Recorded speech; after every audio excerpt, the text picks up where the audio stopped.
वसुदेवसुतं देवं कंसचाणूरमर्दनं देवकी परमानन्दं कृष्णं वन्दे जगद्गुरुं श्रीकृष्णं वन्दे जगद्गुरुं श्रीकृष्णं वन्दे जगद्गुरुं. जय श्रीकृष्ण सर्वांना. मूकं करोति वाचालं पङ्गुं लङ्घयते गिरिं यत्कृपातमहं वन्दे परमानन्दमाधवम्.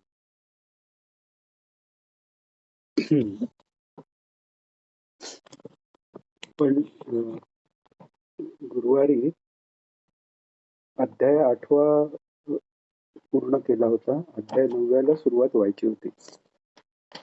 त्याच्या आधी एक शंका विचारण्यात आली की हा जो धूम मार्ग आहे की आणि देवयान मार्ग आहे किंवा अ, चंद्रलोकातून मार्ग आहे, सूर्यलोकातून मार्ग आहे, तर हे रूपकात्मक आहे का खरंच तसे लोक आहेत आणि हे सगळे मार्ग आपल्या हातच आहेत का? तर त्याचं उत्तर आपण थोडक्यात पाहिलं. त्याचा थोडा पुन्हा विचार करू म्हणजे कोणत्याही शंका मनात राहणार नाहीत आणि जे सांगितलंय ते श्रद्धापूर्वक आपलं घेतलं जाईल. जे सांगितलंय म्हणजे गीतेत सांगितलंय तसंच ते भागवतातही वैदिक भूगोल आलेला आहे. कोणतंही पुराण, पुराणाचे एखाद्या ग्रंथ, पुराण ह्या संज्ञेला अ, पात्र होण्यासाठी 10 त्याची लक्षणं सांगितलीत. तर त्यातला एक लक्षण सर्ग विसर्ग आहे. सर्ग म्हणजे विश्वाची उत्पत्ती कशी झाली, विसर्ग म्हणजे प्रलय कसा होतो.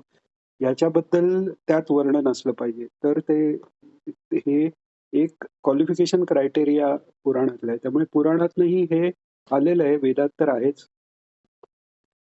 तर अ, रात्रीच मृत्यू आला तर असा हे येतो आणि दिवसा आल्यावर अ, अ, म्हणजे रात्री मृत्यू आला तर मुक्तीपर्यंत जाता येत नाही, हे कसं काय? तर ज्यांची तयारी तेवढी झालेली नाहीये त्यांनाच तर रात्री मृत्यू होईल. आता एक साधं आपण उदाहरण घेतलं की एखादं यान आपल्याला सोडायचंय अमुक अमुक ते समजा आपल्याला अ, अवकाशात अमुक ठिकाणी जायचंय. तर ते कुठून सोडायचं, किती वाजता सोडायचं हे महत्वाचं ठरतं की नाही. तर त्याप्रमाणे सगळ्या ह्या भूमंडलाची आणि सूर्यमंडलाची अलाइनमेंट जी आहे, ती अलाइनमेंट त्या जीवाला म्हणजे सूक्ष्म शरीराला सूर्यमार्गाने अ, तिथपर्यंत सत्यलोकापर्यंत जाऊन आणि मुक्ती मिळवण्यासाठी योग्य आहे की नाही, ती योग्य होण्यासाठी हे उत्तरायण आणि मग त्याच्यात पुन्हा शुक्ल पक्ष आणि त्यात दिवस ह्यांनी ती अलाइनमेंट एन्श्युअर होते की त्यावेळी तो जीव जेव्हा जातो तेव्हा त्याचा मार्ग तिथपर्यंत पोहोचण्यासाठी सोपा होतो.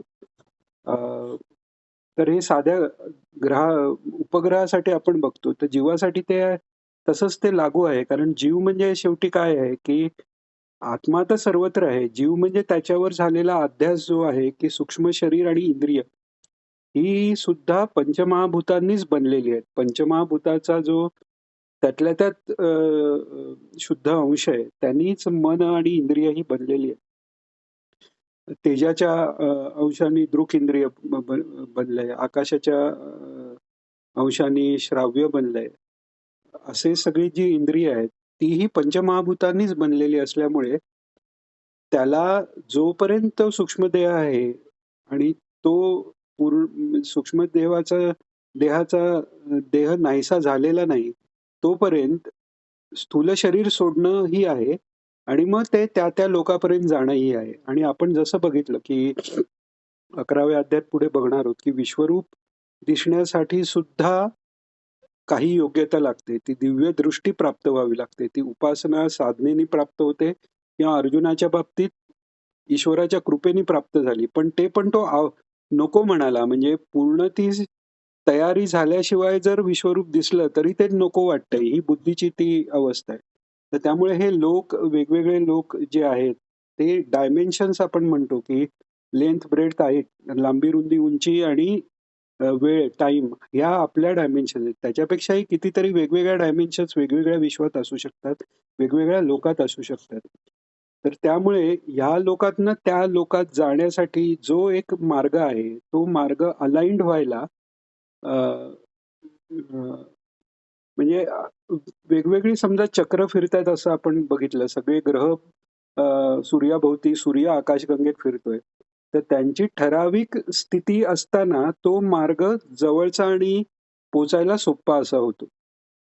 आणि तेच कृष्ण पक्ष आणि दक्षिणायनात आणि रात्री जर मृत्यू आला, तर एकतर ती आपला जन्म जसा आपल्या प्रारब्धाधीन असतो, तसा मृत्यूचा वेळ ही आपली किती तयारी झाली त्याप्रमाणेच ठरतो ना. तर त्याप्रमाणे तो जो मार्ग आहे, तो तुम्ही म्हणजे फॉर एक्झाम्पल तुम्हाला पूर्वेकडे जायचंय. तुम्ही पश्चिमेने निघालात आणि मग वळून तर तुम्ही परत पश्चिमेने निघालात, तर परत तुम्हाला या ठिकाणी येऊन परत मग पूर्वेला जायला लागतं. तसं रात्री ज्यांचा हे होतो, त्यांना पुण्यकर्म असतील, तर स्वर्गात जाऊन परत यायला जाऊन मग पुन्हा दिवसा त्यांचा मृत्यू होणं आवश्यक असतं. हे जसं सॅटेलाइटचं कॅल्क्युलेशन असतं, की त्यावेळी त्या क्षणीच तो त्याचा रॉकेट फायर झाला पाहिजे. त्याच्यानंतर पहिला भाग इतक्या वेळानेच पडला पाहिजे. नाही झालं तर 1.1 सेकंद किंवा सेकंदचाही फरक पुढे खूप मोठा फरक होऊ शकतो. तर तसं हे आहे. ती ठराविक अलाइनमेंट झाली आणि ते आपल्या आतही आहे. जे व्यष्टीत आहे ते समष्टीत आहे, समष्टीत आहे ते व्यष्टीत आहे. त्यामुळे हे जे सगळे लोक आहेत ते काल्पनिक नाहीयेत. आता साधंच उदाहरण घ्यायचं झालं तर जेव्हा ऊर्ध्वमूलम मदशाखा भगवान सांगतायत, तेव्हा भगवान सांगतायत की हे असं रूप तुला कुठे उपलब्ध नाहीये. हे समजून देण्यासाठी रूपकात्मक दिलंय. पण हे बाकी लोक किंवा हा देवयान मार्ग हे काही भगवंतांनी कल्पना करण्यापुरते सांगितले नाहीत. आणि तशा कल्पना करून आपल्याला काय समजणार आहे? ऊर्ध्वमूलम अधःशाखा आणि मग त्याचे वेद शाखा आहेत, यांनी आपल्याला एक हायरार्की तरी समजते. सूर्यमार्ग आणि चंद्रमार्ग हे काल्पनिक म्हटले तर त्यातनं आपल्याला काही शिकणंच शक्य नाहीये. तर हे काल्पनिक नाहीयेत. हे वास्तविक आहेत आणि अ, आपल्यापैकी ज्यांनी अ, योगानंदाचं ऑटोबायोग्राफी ऑफ योगी किंवा मराठीत योगी कथामृत म्हणून जे योगानंदांचं पुस्तक आहे. त्यात त्यांनी त्यांचे अनुभव दिलेले आहेत. त्यांचे गुरु जे युक्तेश्वर, ते त्या जनका तपलोकातनं त्यांना भेटायला आले. मग इथे ते त्याच रूपात आले तेव्हा ते पंचमहाभूताची शुद्धी झालेलं ते रूप आहे. ते तेजोमय रूपात ते येऊन त्यांना दर्शन देतात. पुराणातही किंवा अर्जुनही स्वर्गात जाऊन आला. जर स्वर्ग जर खरा आहे आपल्याला पटतं, तर सूर्यलोकही खरा आहे आणि चंद्रलोकही खरा आहे. आणि जर ते लोक वेगळे आहेत, तर तिथे जायचा मार्गही असणार. आणि मग तो मार्ग कोणत्यातरी वेळी तो अलाईन होतच असणार आणि तीच वेळ भगवान सांगतात. त्यामुळे हे सगळे लोक आहेत, ते काल्पनिक नाहीयेत आणि या लोकांच्या सगळ्याची काय म्हणतात त्याला, प्रतिकृती म्हणा किंवा त्याच्या कॉरस्पॉन्डिंग आपल्या शरीरातही 7 चक्र आहेत. भूलोक, भुवरलोक तसेच त्याप्रमाणे मूलाधार, स्वाधिष्ठान हे सगळे चक्र आपल्या शरीरातही आहेत. तर ह्याच्यापेक्षाही काही जर शंका राहिली असेल, मला वाटतं हे जयश्रीताईंनी विचारलेलं. तर त्या जॉईन झाल्यात की नाही माहिती नाही, पण त्यांनी हे ऐकल्यावर अजून काही शंका याच्याबद्दल असतील तर आपण परत पुढेही घेऊ शकतो. आपल्याला असं काही नाही की मागच्या अध्यायातली काही शंका आहे तर आता घेता येणार नाही असा काही प्रश्न नाहीये. तर तो पुढेही घेऊ शकतो. वेगवेगळ्या लोकातले म्हणजे काही काही जे श्रेष्ठ साधक आहेत त्यांना हे अनुभवही येतात. कधी-कधी स्वप्नातही आपल्याला विचित्र काही गोष्टी दिसतात. ते कधी-कधी त्या दुसऱ्या लोकातलाही काही अनुभव आपल्यालाही येऊ शकतो कधी ना कधी. तर अशा रीतीने आपण 8वा अध्याय इथे संपलेला आहे आपला. आणि अ,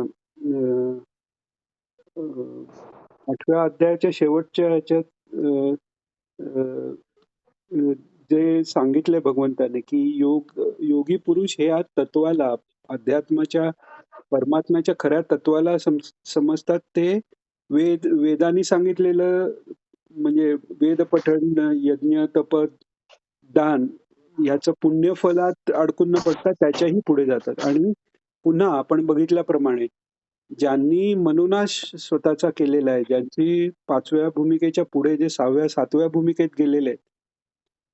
7वी भूमिकात तर ते जीवनमुक्तच आहेत. म्हणजे अवतारी पुरुषांचेच हे अ, अ, उदाहरण आपण त्यात घेऊ शकतो, की जे 7व्या भूमिकेपर्यंत पोहोचलेले आहेत. त्यांना इथे-तिथे जाण्याचा प्रश्नच नाही. कारण सूक्ष्मदेह राहिलाच नाही. तिथे जेव्हा देह राहिला नाही, तेव्हा जे उरलंय ते साक्षात चैतन्य आहे. त्यामुळे त्यांना इथे-तिथे जायची आवश्यकताच नसते. त्यामुळे त्यांचा देहाला संस्कार झाले काय, नाही झाले काय, दिवसा मृत्यू आला काय, रात्री मृत्यू आला काय, तर त्यांचा मृत्यू नाहीये. त्यांची ती मुक्ती डायरेक्ट झालेली आहे. तसंच हे सूर्यमार्गाने जाणारेही ऑलमोस्ट तिथपर्यंत पोहोचलेले आहेत. समाधी अवस्थेपर्यंत पोहोचलेले आहेत. पण त्याच्या पुढची जी अवस्था आहेत, की पूर्ण प्रारब्धनाश आणि हे, की परतो उत्थाना ही 6वी भूमिका आहे. म्हणजे दुसऱ्याकडनं उत्थान व्हायला लागतं समाधीत गेल्यावर. ते किंवा मग त्याच्याही पुढे म्हणजे सहजावस्था. कायमच ती आनंद अवस्थाच आहे. तर असे जे कायम आनंद अवस्थेत जे पोहोचलेत, त्यांचा प्राण जात येत नाही कुठे. तिथल्या तिथे सूक्ष्म शरीर विलीन होऊन ते ईश्वररूप होतात. जसं आपण अ, टेंबेस्वामी महाराजांचं उदाहरण बघितलं, गुळवणी महाराजांचं उदाहरण बघितलं, भीष्माचार्यांचं बघितलं. गुळवणी महाराज आणि भीष्माचार्यांनी ते थांबून तो योग साधला, हे लोकसंग्रहाकरता, लोकशिक्षणाकरता आहे आणि अ, ठरवून आपल्याला आणि शास्त्राला मान देण्याकरता आहे. अशा महात्म्यांसाठी हा वेळेचं वगैरे काही बंधन नाही. आपल्यासाठी जरूर आहे. आणि अ, तसा प्रयत्नपूर्वक त्या म्हणजे हा आपण त्या ठराविक वेळेपर्यंत प्राण ठेवून देण्याचाही अभ्यास मोठाच आहे. ज्यांचा तो झालेला आहे, याचाच अर्थ ते त्या मार्गाने जायला तयार झालेले आहेत, हे आपण आपण समजू शकतो. तर अशा प्रकारे याची बॉटम लाईन अशी आहे, की चंद्रमार्गाने जेव्हा प्राण जातो, तर त्याची गती ही लिमिटेड आहे. जसं आपण रॉकेट योग्य वेळी नाही गेलं, तर ते त्या ध्येयापर्यंत जाईल, पण त्याचं फ्युएल संपून जाईल, असं होऊ शकतं. आपण आता नुकतंच जे म्हणजे मंगळावर यान भारताने सोडलं. तर असं म्हणतात, की इथून मंगळापर्यंत रिक्षा जर केली, तर त्याचा जेवढा खर्च येईल, त्याच्याही पेक्षाही कमी खर्चात हे यान सोडलं गेलंय. म्हणजे त्या यानाची तितपत रेंज जाण्याइतकी ॲक्चुअल शक्ती नसताना ग्रहांच्या गुरुत्वाकर्षणाचा, त्यांच्या गतीचा अभ्यास करून त्यांनी ठराविक वेळ अशी ठरवली, की मिनिमम इंधनाचा वापर करून बाकी वेळी इंधन हे बंद ठेवून फक्त गुरुत्वाकर्षणाच्या योगाने ते पुढे-पुढे जाऊन ते तिथपर्यंत पोहोचेल आणि ते यशस्वी झालेलं आहे.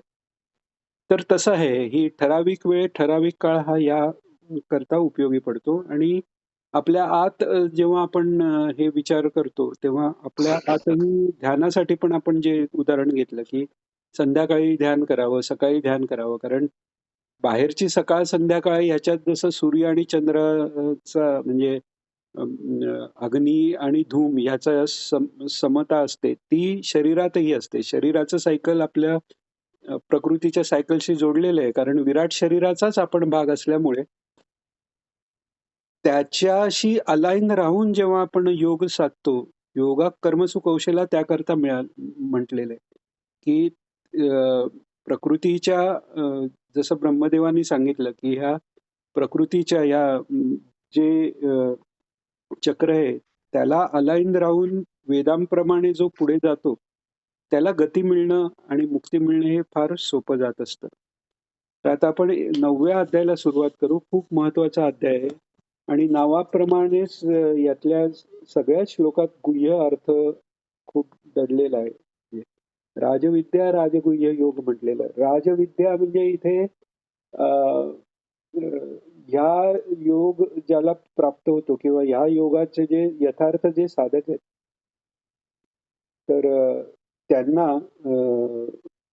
अ, बाह्य म्हणजे आपण तपाच्या डेफिनेशन बघितल्या. तपसंतापे आणि तप आलोचने म्हणजे शरीराला ताप देऊन म्हणजे आपण ऐकतो ऋषीमुनी किंवा काही यांचं, की उभं राहून तपश्चर्या केली किंवा पाण्यात उभं राहून तपस्या केली. एका पायावर उभं राहून तपश्चर्या केली किंवा एका ठिकाणी न हलता बसून इतकं की वारूळ निर्माण झालं अशी तपश्चर्या केली.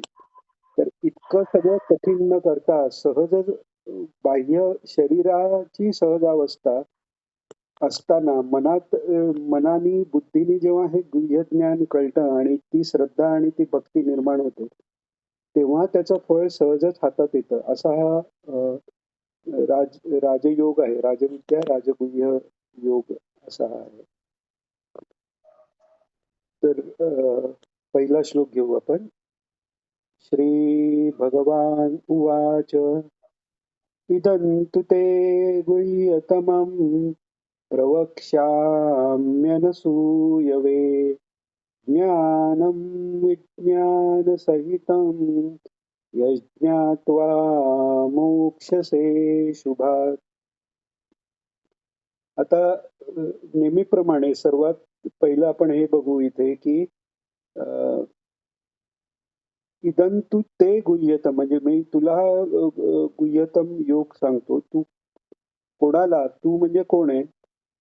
की अनसूयवे अनसूयमे वे असूया म्हणजे गुणेषु दोषत्व बुद्धी याला असूया म्हणतात.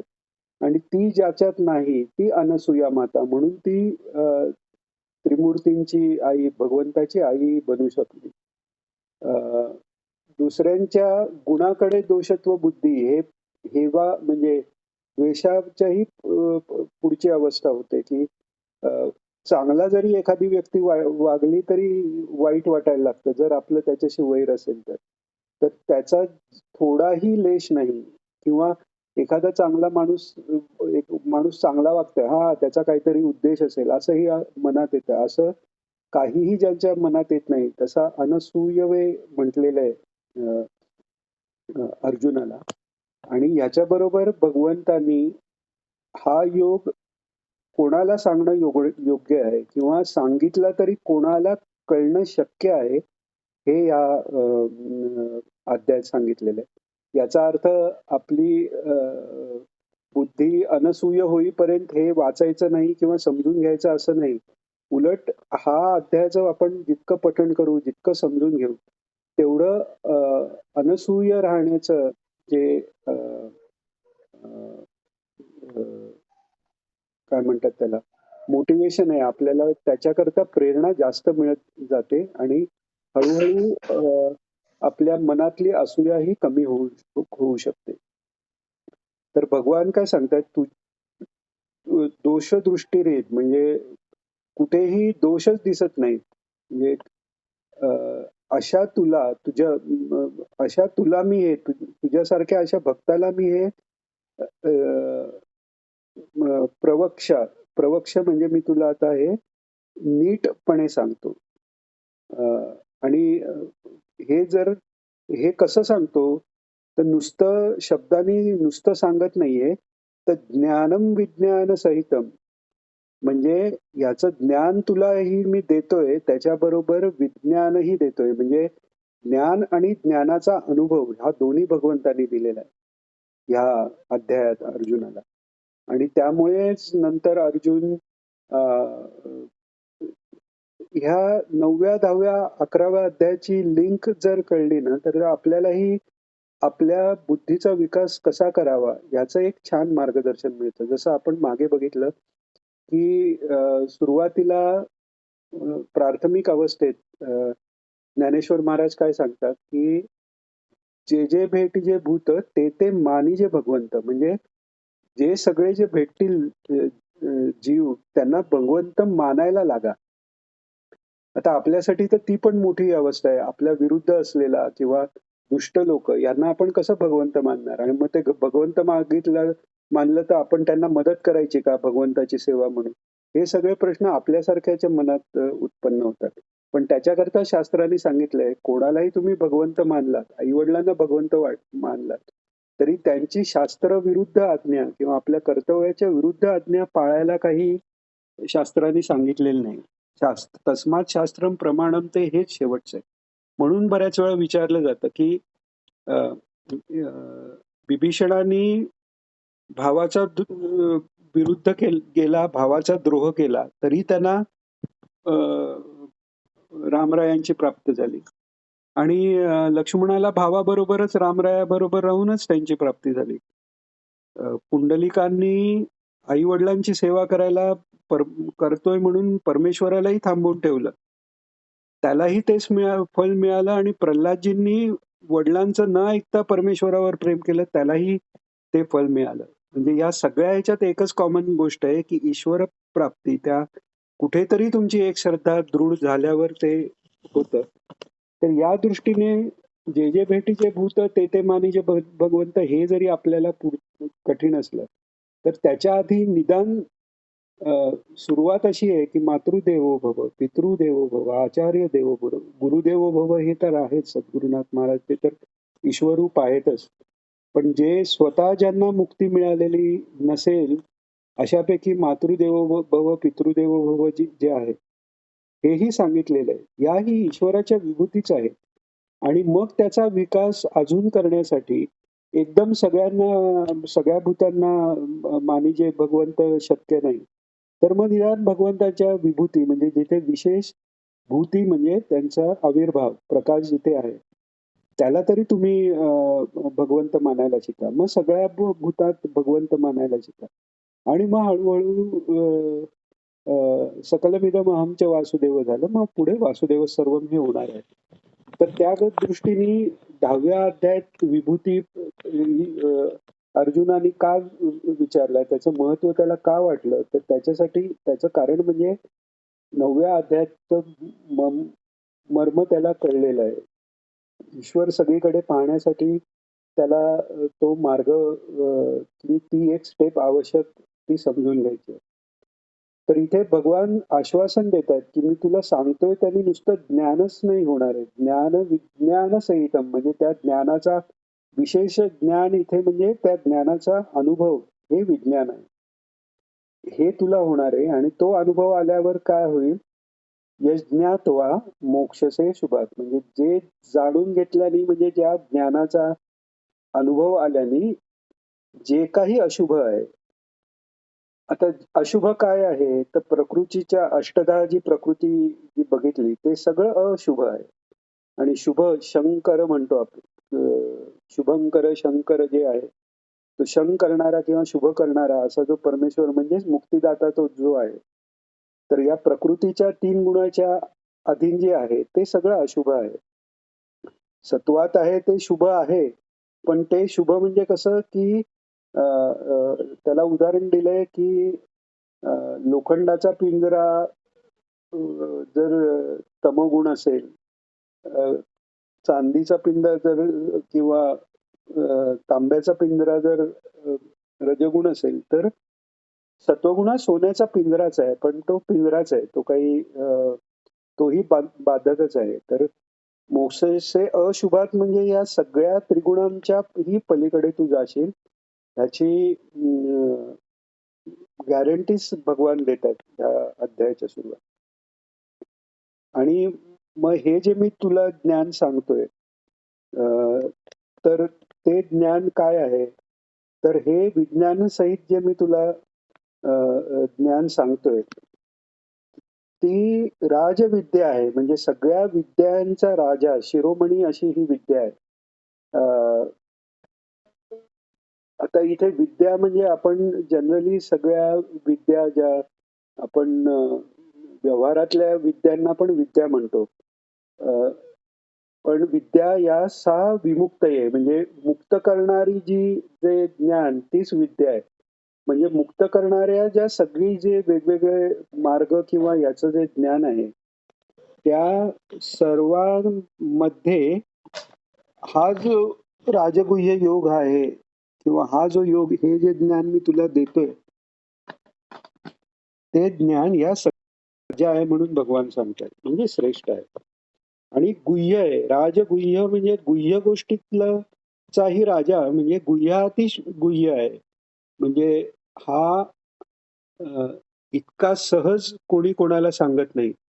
आणि कोणी कोणाला सांगितला तरी इतक्या सहजपणे कोणाला तो कळत नाही. हा पूर्ण ज्याला कळला, ते कधी म्हणायचं तर ज्ञान विज्ञान सहितम जर झालं, त्याचा अनुभव आला सच्चिदानंद रूपाचा, तर तो कळला असं म्हणायचं. म्हणून हे सांगतात. आता काही जण विचारतात, काही जणांची वृत्ती इव्हन म्हणजे काही जणात मी स्वतःलाही घेतो, की आता चला ज्ञानेश्वरी वाचली, आता आपण एकनाथी भागवत वाचू, मग दासबोध वाचू. सर्व संतांचे ग्रंथ वाचणं हे चांगलंच आहे.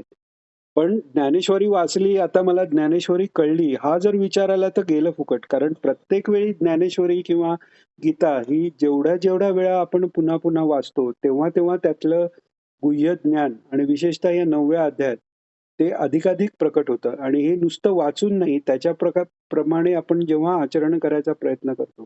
योगमार्ग आहे, सांख्यमार्ग आहे, भक्तिमार्ग आहे. ह्याचा आधार उपासना आहे.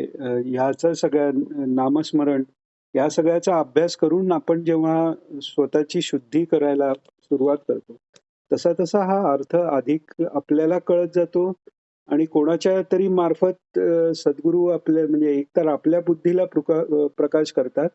ददामि बुद्धी योगंतम येन माम उपयांती ते भगवान म्हणतायत तसं. आणि दुसऱ्या कोणाकडनं तरी म्हणजे त्या व्यक्ती त्या वेळेला ते संदर्भ ग्रंथ किंवा एखादी व्यक्ती तुम्हाला सांगते. कधी-कधी एखाद्या लहान मुलाकडनंही काही बोललं जातं आणि त्यांनी आपल्याला लक्षात येतं, "अरे, हे म्हणजे आपल्या गीतेतल्या ह्या श्लोकाचा खरा अर्थ हा आहे."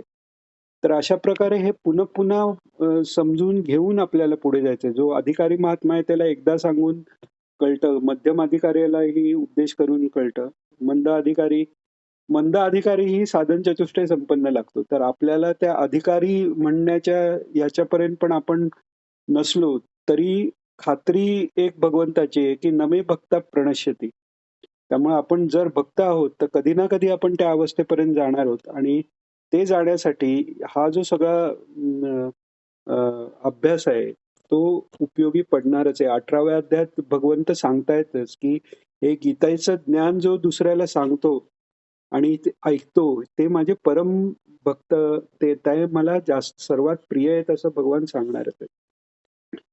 तर आता भगवान सांगतायत, की असा हा सगळ्या विद्यांचा राजा असलेली हे तत्व आणि सगळ्या गुप्तात गुह्यात गुह्य असं गुह्यांचाही राजा असलेलं असं हे पवित्र आहे. पवित्र म्हणजे जे आपण अलख निरंजन म्हणतो, ज्याच्यात अंजन नाही. अंजन कसलं तर मायेचं. म्हणजे पवित्र म्हणजे नुसतं सात्विक नाही, सत्वरजतमाच्याही पलीकडे गेलेलं असं हे पवित्र आणि उत्तम म्हणजे सगळ्यात म्हणजे उच्च, सर्वात उत्तर उत्तम म्हणजे तरतम म्हणजे आपण इंग्लिशमध्ये जसं गुड, बेटर, बेस्ट आहे. तसं अ, उत्तर आणि उत्तम म्हणजे सर्वात श्रेष्ठ असं ते अ, अ, आहे आणि ते प्रत्यक्षावगमम प्रत्यक्षावगमम म्हणजे अ, अ, आपल्यापैकी कोणी वेदांताचा किंवा हे थोडंफार कधी वाचलं असेल कथा किंवा हे तर त्याच्यात वेगवेगळी प्रमाणं सांगितलेले आहेत. एक आहे शब्द प्रमाण म्हणजे वेदांनी जे सांगितले ते जसंच्या तसं मानायचं आणि ते सर्वात श्रेष्ठ प्रमाण आहे. आज या घटकेला आपल्याला सगळंच प्रत्यक्ष अनुभव असेल असं नाही, पण श्रद्धा त्याकरता हवी. दुसरं अनुमान प्रमाण आहे. म्हणजे त्याच्यासाठी उदाहरण देतात, "एक कावळा काळा दिसला, जेवढे कावळे दिसले तेवढे मला काळे दिसले." याचा अर्थ सगळे कावळे काळे असतात.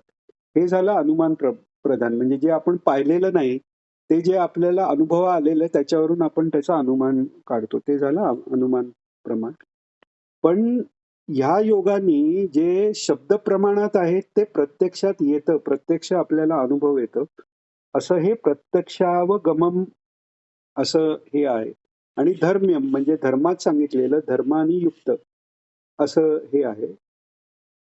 आणि अजून कसं आहे, तर हे कर्तुम सुसुखम इथेच त्याला राजविद्या, राजगुह्य म्हणण्याचं काम आहे. कारण आहे. राजविद्या का म्हटलंय, की सहज आहे. सहज योगही म्हणतात. सहज आहे. याच्यासाठी आटापिटा करा, हिमालयावर जाऊन राहा, शरीराला पीडा द्या. या गोष्टी करायला लागत नाहीत. शिवाय हे सोपं आहे आणि सुसुखम करताना सुख लाभेल असं आनंददायक आहे. जेव्हा कुंडलिनी जागृत होते आणि तुम्ही ध्यानाला बसता, तेव्हा तो आनंद आतून आपोआप बहरून येतो. म्हणजे तिथे बसायला मला कंटाळा येतो असा प्रकारच होत नाही. कारण तो आनंद ती कुंडलिनी शक्ती ही आनंद जे सच्चिदानंद रूप आहे, ते आपल्याला जाणवून द्यायला अग्रेसर होत असते. जितकी ती पुढे जाते, तसा त्या आनंदाची लेव्हल वाढत जाते. तर असं हे अतिशय सहज, सुसुखम, सहज सुखाने करता येण्यासारखं असं हे साधन मी तुला सांगतो असं भगवान म्हणतात. आता अ, अ, ब- यात अजून काय हे म्हणतायत की हे जे अ, अ, म्हणजे काय होतं की आता आपण कलियुगाचा जो धर्म आहे की नामस्मरणाने सगळं प्राप्त होतं. आपण सगळेही नामस्मरण करतो तरीही कधीतरी कुठेतरी असा संशय येतो की अरे फक्त नुसतं नाव घेऊन काय होईल. तो संशय आला की सगळं फुकट जातं. त्यामुळे जागोजागी भगवान जिथे तद्विधी प्रणिपातेन परिप्रश्नेन सेवया हे पण जेव्हा भगवान म्हणतायत, त्याच्यानंतरही भगवानांनी तेच सांगितलंय की अ,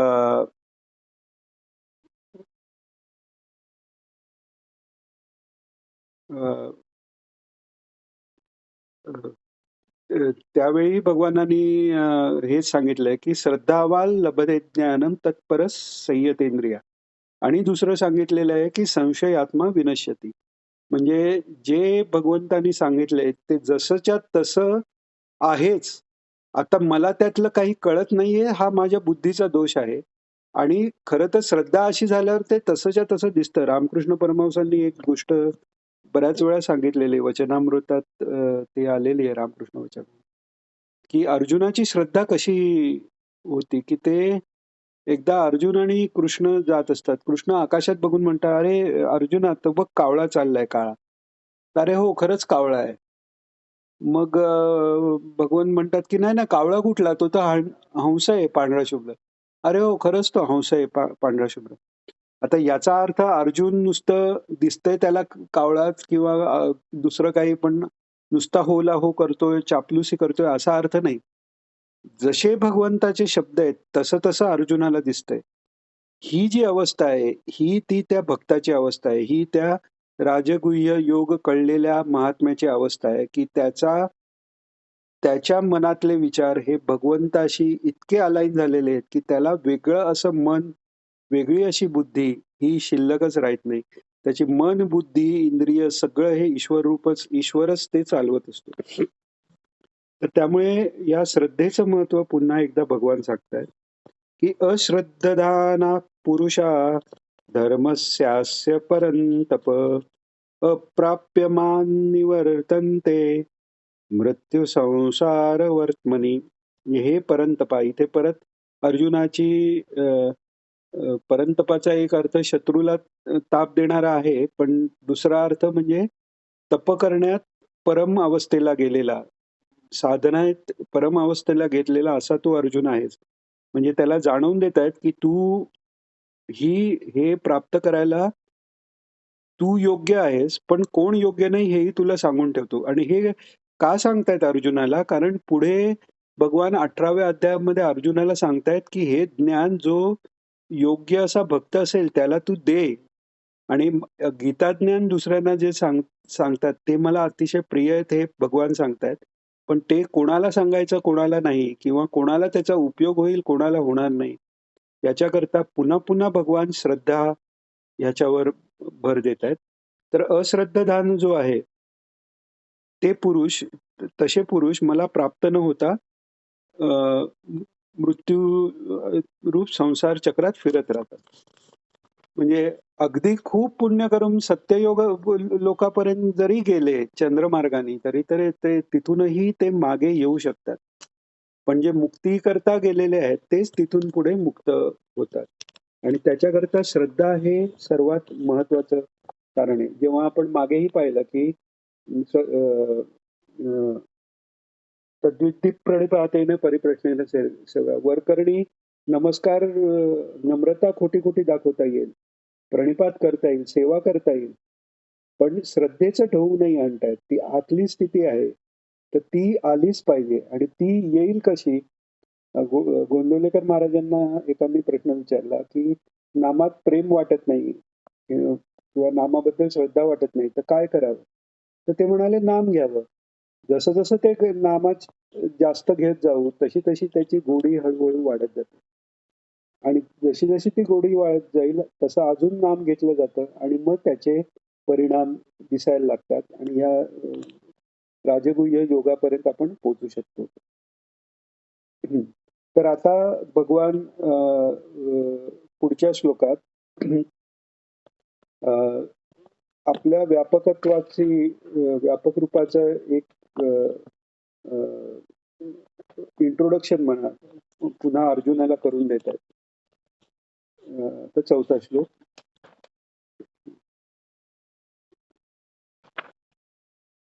मया ततमिदं सर्वं जगदौ व्यक्तमूर्तिना मत्स्थानि सर्वभूतानि न चाहं तेष्वस्थितः. मया तत इदं सर्वं म्हणजे हे सर्व जग पूर्ण म्हणजे जसं पाणी हे बर्फात कसं पूर्णपणे असतं. बर्फ हा दिसताना पाण्याला काही आकार नाहीये, पण बर्फाला आकार आहे. पण बर्फाच्या आत काय आहे तर पाणीच आहे. तसंच हे जे अ, अ, जगत अव्यक्त मूर्तीना, माझी जी अव्यक्त मूर्ती निराकार जे व्यक्त म्हणजे तिथे गुण तरी आले किंवा आकार तरी आला. पण इथे गुणाच्या पलीकडची अव्यक्त अशी जो मी आहे, त्याच्याकडून हे म्हणजे ते अव्यक्त रूप जसं बर्फात पाणी असतं, तसं या सर्व जगतात ते अव्यक्त रूप व्यापून आहे आणि त्याशिवायही उरलेलं आहे. जे शेष भगवान आपण म्हणतो, ते व्यक्त न झालेलं विष्णू भगवानांचे रूप जे शिल्लक आहे, त्याला आपण शेष किंवा अनंत असं नाव देतो. कारण त्याचा काही अंत नाहीये. तर ही सगळी भूतं माझ्याच आधाराने, बर्फ कशाने झालाय तर पाण्यानेच तयार झालाय. किंवा याला आपण दुसरं उदाहरण घ्यायचं जर झालं तर आकाशाचं उदाहरण घेता येईल, की सर्वव्यापक आकाश आहे. पण आकाश हे कशातच लिप्त नाहीये, सगळ्यापेक्षा वेगळंही आहे. म्हणजे सगळं त्याच्यावर असलं तरी तो त्याच्यापासून वेगळा आहे. तसं भगवान इथे सांगतायत, माझं अव्यक्त रूप ते सच्चिदानंद सर्व काळात, सर्व ठिकाणी असं जे आहे, त्याच्यावर हा जगाचा भास आहे. पण तो भास अशा रूपाने असल्यामुळे त्याच्या आत मी नाहीये. पण त्यांच्यामध्ये मी व्याप्त आहे. आता हेच ते गुह्य आहे. म्हणजे परस्पर विरुद्ध इथे हे वाटू शकतं, की माझ्यामध्ये ही भूतं आहेत. पण मी त्यांच्यात नाहीये म्हणजे त्या भूतातला जो मी सोडूनचा जो भाग आहे, ती माया आहे. तर तो फक्त भास आहे. त्याच्यात माझं अस्तित्व नाहीये. पण तो भासही माझ्या अधिष्ठानानेच राहिलेला आहे. म्हणजे रज्जू असल्यावरच त्याच्यावर सर्पाचा भास होऊ शकतो. रज्जूच नाही तर सर्पाचा भासही होणार नाही. अशा दृष्टीने माझ्यावरच हे जग असलं किंवा सगळ्या जगात मी व्याप्त असलो, तरी त्या जगामध्ये माझा अंश नाही. कारण तो सर्प मी नाहीच आहे. मी तर दोरीच आहे. अशा रीतीने परस्पर विरोधी वाटलं तरी त्यातला मुख्य अर्थ असा आहे, की सर्व व्यापक, सर्वांतर्यामी सगळं आपण वर्णन केलं, तरी यापेक्षा वेगळा असं मी आहे. आता 5व्या श्लोकात एक्सप्लेन करतात. वेळ झाला, आपण प्रार्थना घेऊन थांबू. योगेशं सच्चिदानन्दं वासुदेवं व्रजप्रियं धर्मसंस्थापकं वीरं कृष्णं वन्दे जगद्गुरुं. श्रीकृष्णं वन्दे जगद्गुरुं. श्रीकृष्णं वन्दे जगद्गुरुं. जय श्रीकृष्ण सर्वांना.